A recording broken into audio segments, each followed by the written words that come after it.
Uminit ang mundo, kaya mas madali nang tawirin ang mga tubig sa Arctic.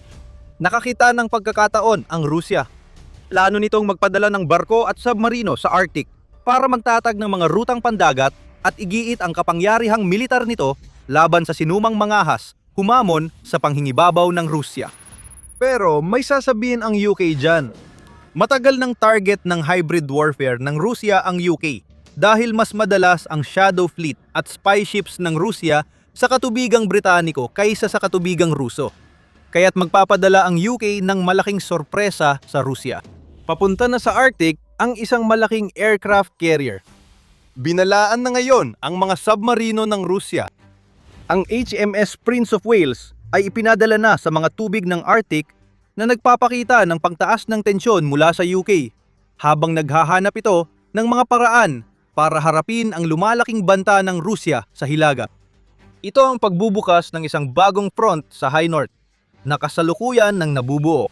Kailangang maghanap ng paraan ang NATO para matukoy at kontrahin ang lumalaking banta ng Rusya sa Arctic.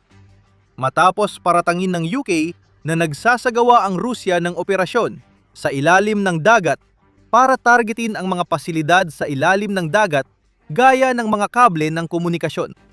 Tinatangkang mahuli ng Rusya ang NATO na hindi handa. Nais nitong samantalahin ang kaguluhan sa ibang panig ng mundo para maunahan ang isang darating na digmaan at makapagpadala ng mga barko at submarino sa pinakamaselang katubigan ng Arctic.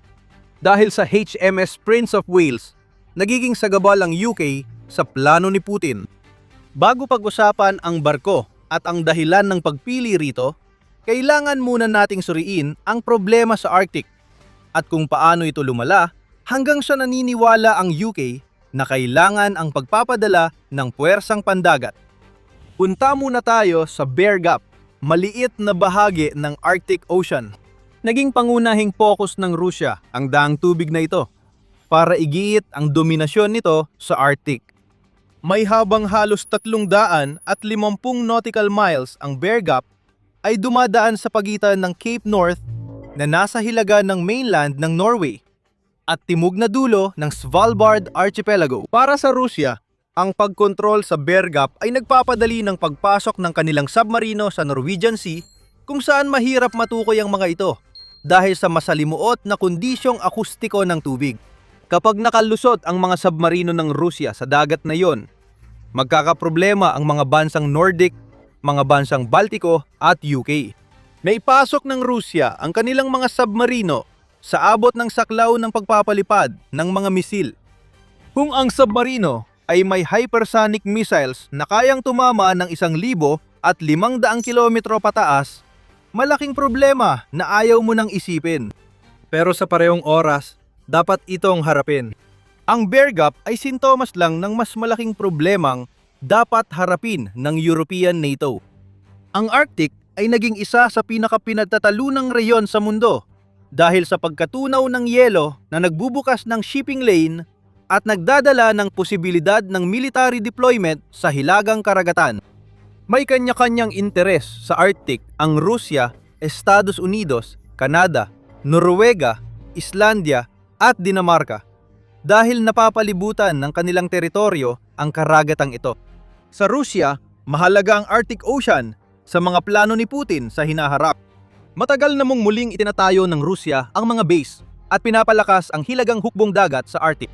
Sinububin ding tumugon sa kaparehong paraan ang NATO at isa sa pangunahing kalahok ang UK. Hindi man interesado ang UK sa Arctic Sea Routes, nanganganib ito kung makokontrol ng Rusya ang Bear Gap. Isa ito sa dahilan kaya ipinadala ng UK ang pinakamalaking aircraft carrier nito sa hilagang karagatan. Isa rin itong dahilan kung bakit pinili ng UK na doblehin ang bilang ng mga tropang nakaistasyon sa Norway mula ngayon hanggang 2029.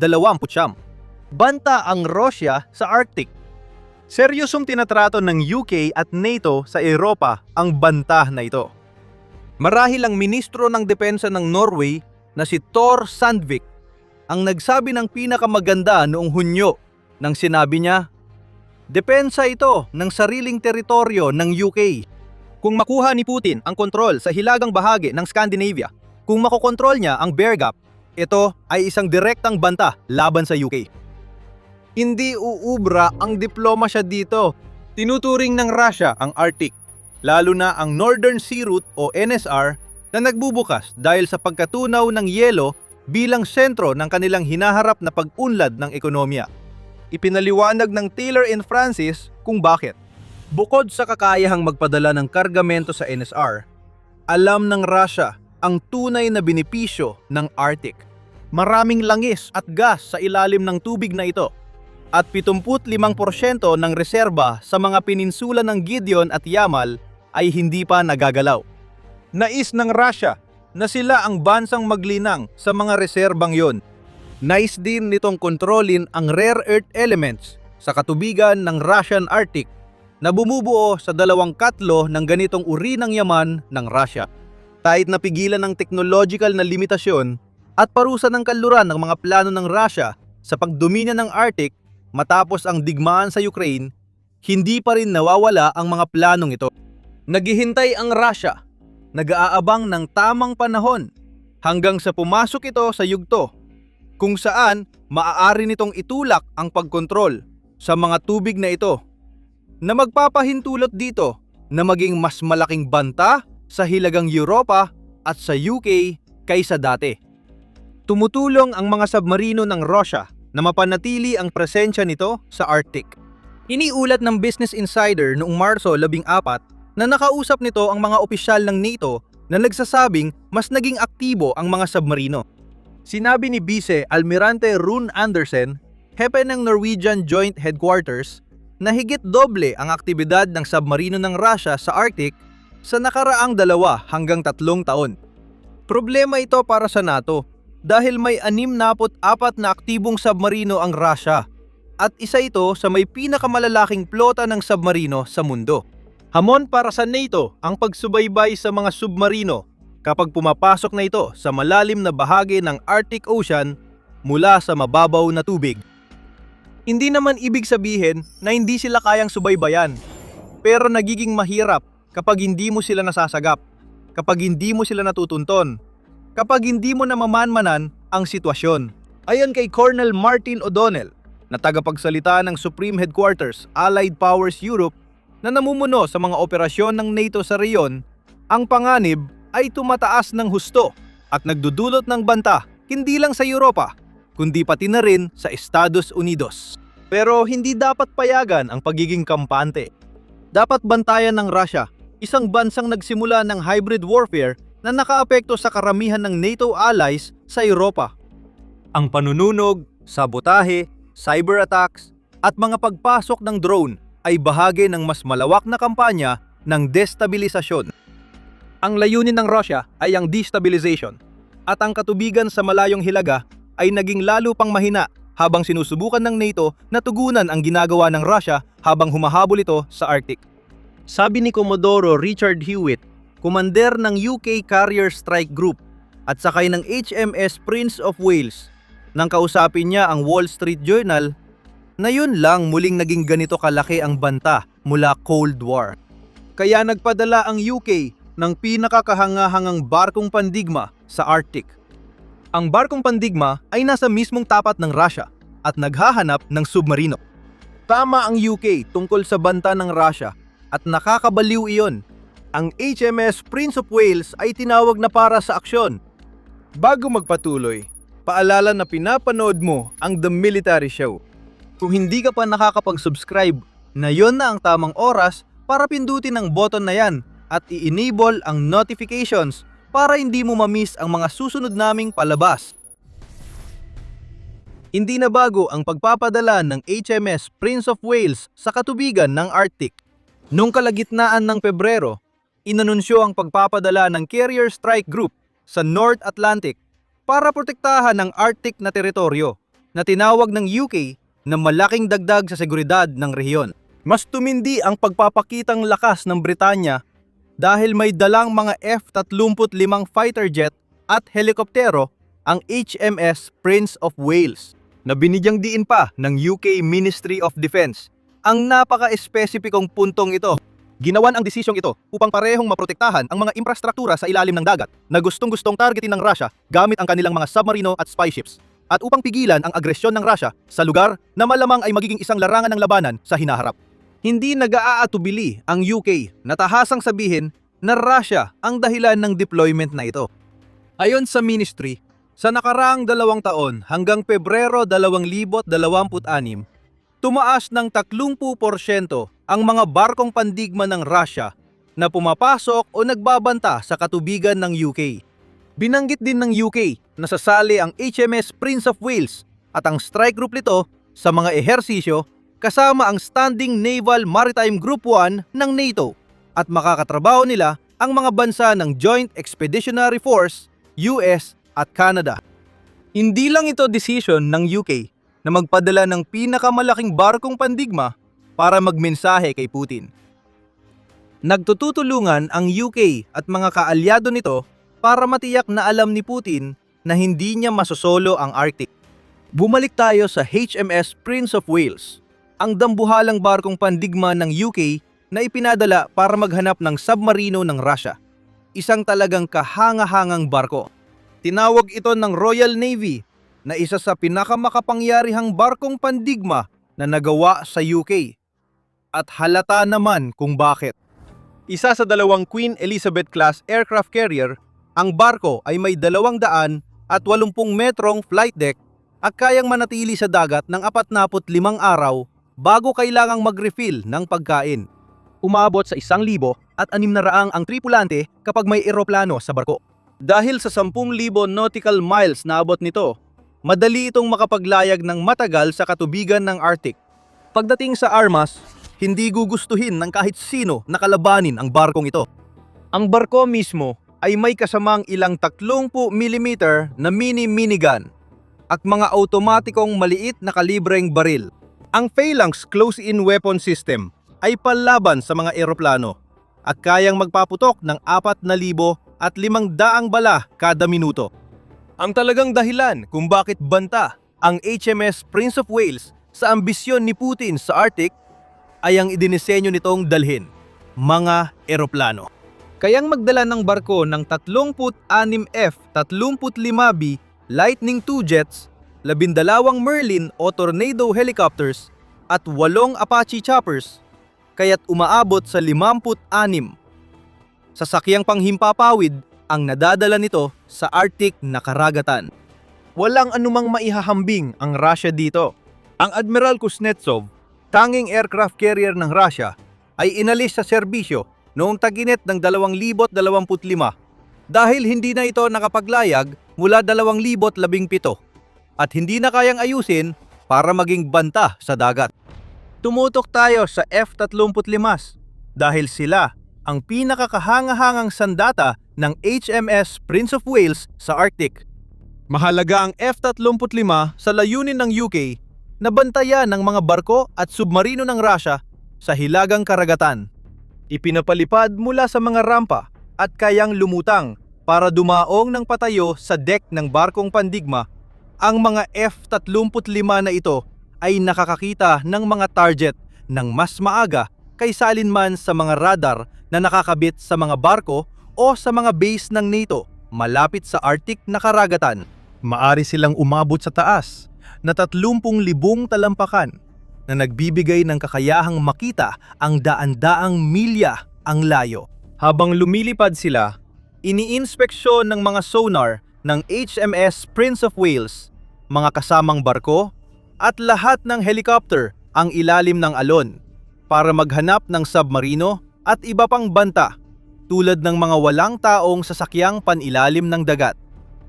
Kung lakas ng barko ang pag-uusapan, nagbibigay ang HMS Prince of Wales ng kalamangan sa UK laban sa banta ng Russia sa hilaga. Ibinunyag ng politiko noong Hulyo 6 na nasabat ng UK ang eroplanong Ruso bilang bahagi ng pinalalawak nitong operasyon. Oo, malayo ang eroplanong panghimpapawid kumpara sa mga submarinong hinahanap ng HMS Prince of Wales sa hilagang karagatan. Ipinapakita ng pagsabat kay Putin na hindi na nagpapahinay-hinay ang UK at seryoso na sila sa interes ng NATO sa Arctic laban sa Russia. Ang tinutukoy na eroplanong Ruso ay Bear FOTU, 142 isang pandagat na patrol eroplano na bahagi ng mga pang-uudyok sa estratehiya sa hybrid warfare ng Russia. Paulit-ulit na nilapitan ng BRF ang HMS Prince of Wales at Carrier Strike Group sa Norwegian Sea sa isang insidenteng tinawag na hindi ligtas at hindi propesyonal, isang linggo bago ang ulat ng politiko. Nagbagsak din ang eroplano ng Sonobuoy malapit sa barkong pandigma ng UK. Parang underwater microphone ang mga buoy na yon na tumutulong sa pagsubaybay ng submarino. Pero hindi malinaw kung interesado talaga ang Russia sa gamit ng mga ito o gusto lamang inis sa HMS Prince of Wales. Hindi nagpaligoy-ligoy ang UK, anuman ang layunin. Nakakatawa, masyadong tinagalan ni BRF sa pang-aasar sa totoong oso, kaya agad siyang nakatanggap ng mensahe. Lumipad ang F-35 mula HMS Prince of Wales noong Hulyo 2 at hinarang ang eroplano ng Russia. Magalang itong inihatid palayo sa barkong pandigma ng Britanya. Isang larawan mula politiko ay tila nagpapakita ng UK F-35 na kaharap ang eroplano ng Russia. Naipapala na ang mensahe. Ang pinakamamalaking barkong pandigma ng UK ay nasa mga katubigan ng Arctic at handa nang magpalipad ng mga eroplano nito para harapin ang anumang tangkang pananakot na maaaring gawin ng Russia. Ngayon na nakadeploy ang HMS Prince of Wales, ang tanong ay, ano ang susunod? Iyan ay komplikado. Ang isang aircraft carrier lang na ipinadala sa Arctic na karagatan ay hindi otomatikong makalalamang sa Rusya. Kalokohan ang isipin yon. Kahit sumama ang carrier sa mas malaking NATO force sa hilagang karagatan, hindi maikakaila na mas lalala lang ang mga hamon sa pagtatanggol doon. Nabanggit namin na ang mismong mga karagatan ang nagpapahirap sa pagtukoy ng mga submarino, lalo na kapag lumalalim ang mga ito dahil sa pagiging magaspang ng tubig at mga problemang akustiko na dulot ng mga karagatang ito. Ang pagkatunaw ng yelo ay binabago rin ang mga suson ng alat sa tubig, kaya naaapektuhan ang pagtukoy at pagsubaybay sa mga submarino. Mas marami pang hamon ang lumalabas tuwing taglamig. Sa panahong yon, karamihan ng teritoryo sa Arctic, maging lupa man o tubig, ay nagiging isang nagyelong ilang na napakahirap galawan para sa mga sundalo. Ang HMS Prince of Wales ay tumutulong upang malampasan ng mga hamong ito sa pamamagitan ng pagiging isang uri ng mobile base para sa mga sundalong naglalagi sa lupa tuwing mainit na buwan. Ang UK, sa particular, ay nahaharap din sa hamon na hindi na ito kasing lakas ng dati nitong reputasyon bilang puwersang pandagat.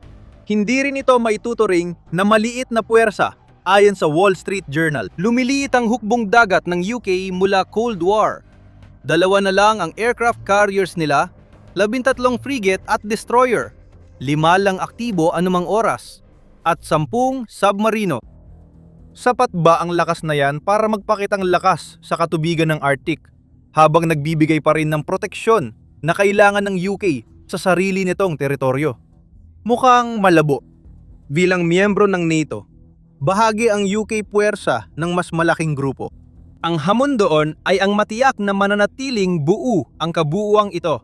Maaring samantalahin ng Rusya ang anumang hidwaan sa mga bansang prayoridad ang hilagang karagatan. Kung pag-uusapan ng Rusya, malinaw nitong ipinahayag ang mga layunin nito para sa Arctic at sinusubukan nitong palakasin ang kakayahan nito hanggat maaari upang maging pangunahing puwersa sa hilagang karagatan. May mga bagong icebreaker na inilalagay sa serbisyo na mga barkong kayang dumaan sa nagyeyelong tubig ng Arctic upang gawing mas madali ang paglalakbay sa NSR na nabanggit natin kanina. Ang Ivan Papanin ang unang barko ng Project 23,550 mga armadong icebreaker na bubuo sa Arctic Fleet na naitalaga noong Setyembre 2025 at layunin ng Rusya na madagdagan agad ang barkong ito ng iba pang galing sa parehong proyekto. Pero may mga hamon din ng Rusya. Dahil sa mga parusa, bumagal ang paggawa nila ng barko, kaya natagalan ang pagtatapos ng icebreaker fleet. Noong Hunyo, inutusan ni Putin ang mga tagagawa ng barko sa Rusya na magpokus sa paggawa ng mas maraming nuclear icebreakers habang binubuksan ng Rusya ang NSR. May lohika rito. Dahil hindi makapagpadala ang Rusya ng mas marami pang barko sa Black Sea para atakihin ang Ukraine, iniisip ni Putin na dapat ituon ng paggawa ng barko ng Rusya ang pagsisikap nito sa larangang maaari itong magkaroon ng epekto. Mag-aalala ang UK at mga kaalyado nito sa NATO sa ganitong mga utos. Pinalalakas din ng Rusya ang infrastruktura nito para sa militar, transportasyon at inertsiya sa Arctic bukod sa paggawa ng barko. Nasa punto na ngayon na isang artikulo ng Militarny noong Hulyo, 18 ang nagpapahayag ng opinyon na nalampasan na ng Rusya ang US pagdating sa pagpapalawak ng presensyang militar nito sa Arctic. May likas na bintahe ang Rusya sa Arctic dahil sa 24,000 kilometer baybayin at nakapagtayo na ng mahigit 35 larangan ng langis at gas sa hilagang karagatang kontrolado nito. Ito ang nagtutulak sa Rusya na maging pangunahing puwersa sa Arctic. Dapat protektahan ni Putin ang mga interes na ito bukod sa pagpapalawak. Isang bagay ang malinaw sa lahat ng ito. Ang Arctic ang magiging susunod na pandaigdigang larangan ng labanan. Hindi ibig sabihin may nalalapit na digmaan, pero ang makikita natin at ang deployment ng UK, ang pinakahuling ebidensya nito ay isang geopolitical na tunggalian sa mga tubiging dati hindi naabot. Ang NSR ay bagong rutang mag-uugnay sa Atlantic at Pacific Oceans at nais ng Russia na sulitin ito hanggat kaya nila. Maaring lumaban ito para makuha ang kontrol at ibig sabihin nito ay kailangang maging handa ang NATO. Gustong mangguna ng UK sa pagharap sa Russia sa Arctic. Noong Pebrero 25, nagbabala si First Sea Lord, General ng Royal Navy, Sir Green Jenkins. Sa ngayon, sinusubok tayo sa Atlantic, sa sarili nating bakuran. Panahong di matatag at delikado ito. Trabaho nating protektahan ang bansang kulo. Tayo ang una at huling linya ng depensa ng United Kingdom, kasabay ng panawagang makiisa ang UK sa iba pang hukbong dagat ng Hilagang Europa laban sa banta ng Russia. Kinaharap ng UK ang 3 Russian submarino na lihim na nag-operate sa mga pipeline at kable sa hilaga ng UK. Kaya't nananatiling malaking banta ito. Wala nang paghihintay pa. Hindi na maaring magpaliban ang UK at ang mga kaalyado nito dahil gumagawa na ng hakbang ang Russia upang magtatag ng dominasyon sa malayong hilaga. Pagpapadala ng HMS Prince of Wales ang tugon ng UK sa mga hakbang na iyon. Posibleng isama ang dambuhalang barkong pandigma sa mas malaking Arctic na estratehiya na unti-unting mabubuo sa mga susunod na buwan. Simple ang gawain ngayon. Hanapin ang mga submarino, pigilan ng Russia, at protektahan ang mga katubigan ng Arctic kahit mahirap gawin. Habang umaksyon ang NATO sa nagilong tubig, tinitiyak nitong alang ni Putin na handa sila sa anumang hakbang niya sa Europa. Sa Europa, naghahanda ang NATO sa digmaang pilit nilang iniiwasan. Ngunit tila hindi na ito mapipigilan. Umarangkada na ang Eastern Flank Terrence Initiative at kabilang dito ang AI-driven kill web ng mga drone. Alamin pa ang iba pang detalye sa panonood ng aming video.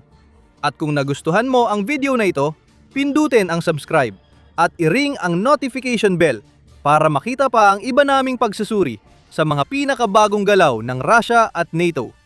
At maraming salamat, gaya ng dati, sa panonood.